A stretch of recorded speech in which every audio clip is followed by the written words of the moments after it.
বাংলাদেশ থেকে মানব পাচারের সঙ্গে যুক্ত থাকা আরও এক ভারতীয় নাগরিককে আটক করল আগরতলা রেলওয়ে স্টেশন পুলিশ। জানা গেছে তিনি বাংলাদেশ থেকে নাগরিকদের ভারতে এনে বিভিন্ন জায়গায় পাঠায় গোপন খবরের ভিত্তিতে। আগরতলা রেল স্টেশন থানার পুলিশ তাকে আজ মতিনগর এলাকা থেকে আটক করে। আজ ভোরবেলা মতিনগর গিলামুড়া থেকে বিএসএফ এবং সোনামুড়া থানার সহযোগিতায় আগরতলা জিআরপি থানার পুলিশ এক মামলার সঙ্গে যুক্ত থাকার অভিযোগে এক মানব পাচারকারীকে গ্রেফতার করছে আগরতলা জিআরপি থানার পুলিশ। আজকে ভোরবেলা আর্লি মর্নিং আমরা একজন ভারতীয় নাগরিককে গ্রেফতার করা হয়। এটা হলো আপনার মতিনগর গিলামুড়া একটা জায়গা আছে যারা একদম বর্ডার ফেন্সের সঙ্গেই।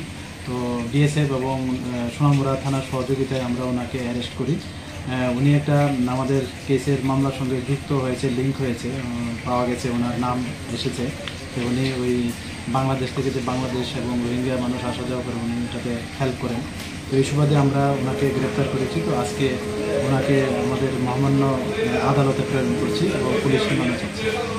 আরও কি এরকম রয়েছে যারা মানে বাংলাদেশ থেকে মানুষ ভারতে আসার জন্য সাহায্য করছে এরকম? এটা নিয়ে আমাদের তো বিভিন্ন কেস হচ্ছে এবং এগুলি আমরা পুঙ্খানুপুঙ্খ বিশ্লেষণ করছি। তো যারাই ওর সঙ্গে যুক্ত আছে বা নাম আসছে আমরা এগুলি ভেরিফাই করছি এবং নিশ্চয়ই তাদের আইনের আওতায় এনে আমরা তাদেরকে উপযুক্ত মানে কেসে অ্যারেস্ট করে আমরা মহামান্য আদালতে প্রেরণ করি।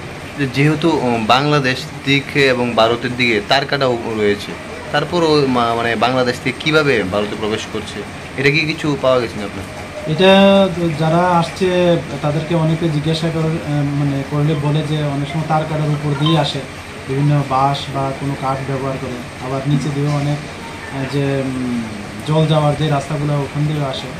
তো কিছু কিছু জায়গায় বলে যে মানে তার কাটাও নেই, এরকম আছে, যেমন সোনামুড়া তার কাটাও নেই, এইসব জায়গা দিয়ে আসছে এরকম বলছে।